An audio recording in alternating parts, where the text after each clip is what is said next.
orang-orang soleh dan makanan haram. Seperti biasanya, Abu Bakar As-Siddiq radhiyallahu anhu menyuruh budak laki-lakinya mengambil uang upah untuk beliau. Saat itu, si budak usai mengambil upah dan Abu Bakar menggunakannya untuk membeli makanan. Setelah semuanya dihabiskan, tak lama kemudian si budak mengatakan, "Anda tahu apa yang telah Anda makan?" Abu Bakar menjawab, "Apa?" Si budak mengatakan, "Di masa jahiliyah, saya telah melakukan ramalan untuk seseorang, akan tetapi saya menipunya, dan ia mendatangiku dengan memberi sesuatu, yakni barang yang telah Anda makan itu." Mendengar ucapan si budak, Abu Bakar segera memasukkan jarinya ke kerongkongan hingga beliau memuntahkan seluruh isi perutnya. Sebagaimana disebutkan Al-Bukhari dalam bab Al-Manaqib, Abu Bakar mengatakan, "Celakalah engkau, hampir saja engkau mencelakakanku.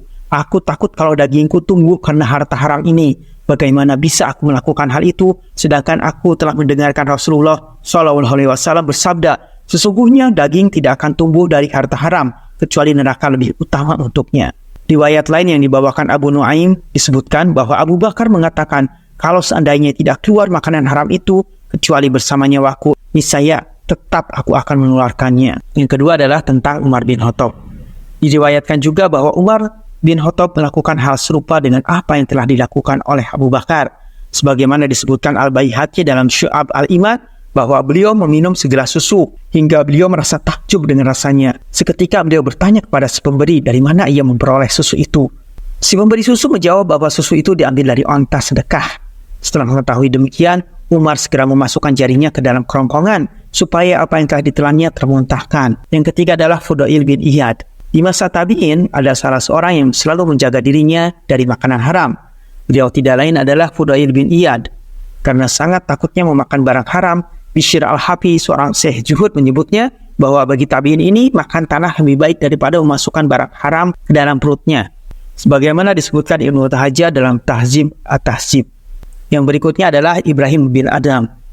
Tidak hanya menghindari barang haram, tetapi barang yang subhat pun para salaf menjaga diri. Al-Kastalani dalam Irsyad As-Sari menyebutkan bahwa tabi'in Ibrahim bin Adam memiliki hidup dalam kelaparan dengan mengembalikan upah yang telah beliau peroleh karena beliau ragu apakah telah menunaikan amanah atau pekerjaan yang dipikulkan kepadanya ataukah tidak. Kisah berikutnya tentang istri para tabi'in. Para istri yang hidup di 3 zaman, yaitu sahabat, tabi'in, dan at-tabi'in, mempunyai tradisi tersendiri.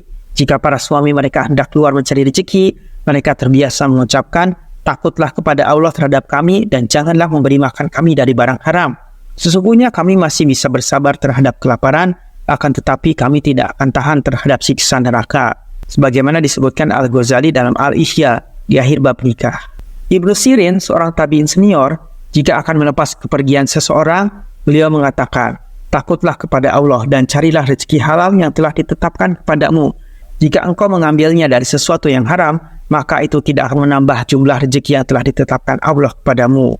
Dan yang berikutnya adalah Al-Muhasibi. Al-Muhasibi, ulama Jufud yang wafat pada tahun 243 Hijriah, yang sejak kecil sudah menjaga agar jangan sampai makanan haram atau syubhat masuk ke dalam perutnya. Disebutkan dalam Al-Anba Muzaba Al-Abna. Ulama yang memiliki nama panjang Abu Abdullah Al-Haris bin Asad Al-Muhasibi Al-Bashri ini pada waktu masih berusia kanak-kanak pernah berjalan melalui sekelompok anak-anak yang sedang bermain di depan pintu penjual kurma. Ia perhatikan anak-anak itu bermain. Tidak lama kemudian pemilik rumah keluar dengan membawa beberapa butir kurma dengan mengatakan kepada Haris, "Makanlah kurma ini." Haris tidak langsung mengiyakan, akan tetapi ia malah bertanya, "Dari mana asal kurma ini?" Si penjual kurma menjawab, "Aku baru saja menjualnya kepada seseorang, lalu berjatuhanlah kurma yang telah ia beli."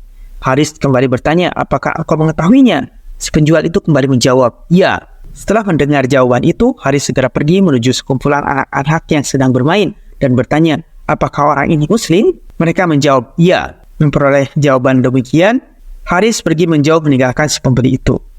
Si penjual kurma mengikutinya sampai akhirnya ia menahan Haris, "Jangan pergi sebelum engkau menjelaskan kenapa engkau berbuat demikian." Haris menjawab, "Wahai Syekh, carilah pembeli kurma tadi dan serahkan barang yang telah ia beli. Sebagaimana engkau membutuhkan air di saat engkau menderita kehausan yang amat sangat. Wahai Syekh, Anda telah memberi makan kepada anak-anak muslim dengan barang haram, padahal engkau muslim."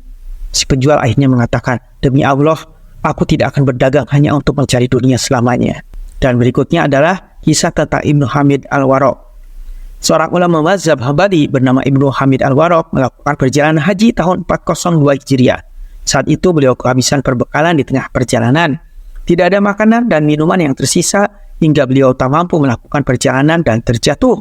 Seorang laki-laki mendatangi beliau dengan membawa sedikit air dan beliau saat itu hanya bisa bersandar pada sebuah batu dalam keadaan hampir sekarat. Ibnu Hamid dalam keadaan yang amat payah bertanya kepada si pembawa air, dari mana air itu diperoleh dan bagaimana cara mendapatkannya. Si pembawa air terkejut dan menjawab, dalam keadaan seperti ini, engkau masih bertanya masalah itu? Akhirnya ulama yang sudah sepuh itu mengatakan, justru inilah waktunya saat bertemu kepada Allah, saya memerlukan jawaban di mana ia berasal.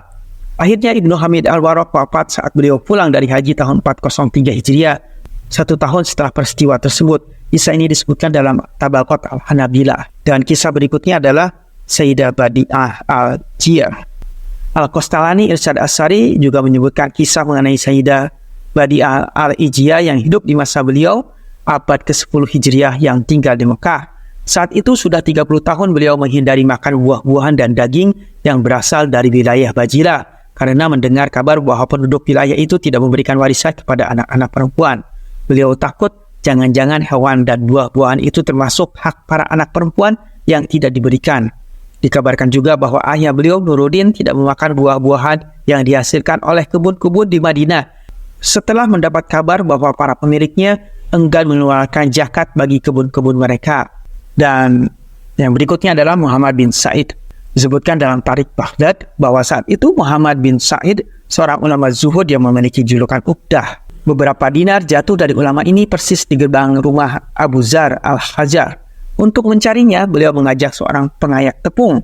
Akhirnya beliau menemukannya, tetapi saat itu hatinya berkata, apakah di dunia ini hanya ada dinarmu saja? Hingga akhirnya Uqdah meninggalkannya dan berkata kepada si pengayak, itu adalah tanggunganmu.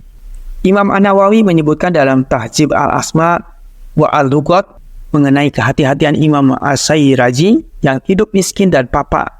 Suatu saat beliau singgah di sebuah masjid untuk memakan sesuatu. Akan tetapi setelah meninggalkan masjid, beliau teringat bahwa uang 1 dinar miliknya tertinggal.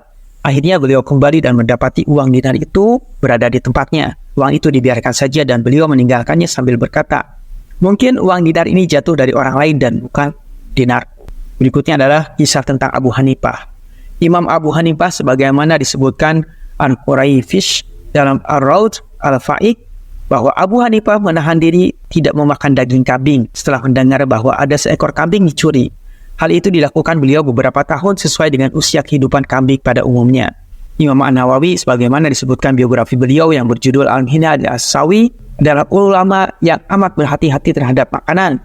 Saat itu beliau enggan mengonsumsi buah-buah dari Damaskus dengan alasan bahwa banyak tanah wakaf dan tanah yang dihajar atau ditahan oleh hakim guna kemaslahatan. Dan dari ribuan bidang tanah, hanya satu saja yang boleh digunakan secara syar'i. Bagaimana hati saya bisa tenang memakan buah-buahan? Jawab beliau setelah menjelaskan alasan mengapa beliau menghindari memakan buah dari Damaskus.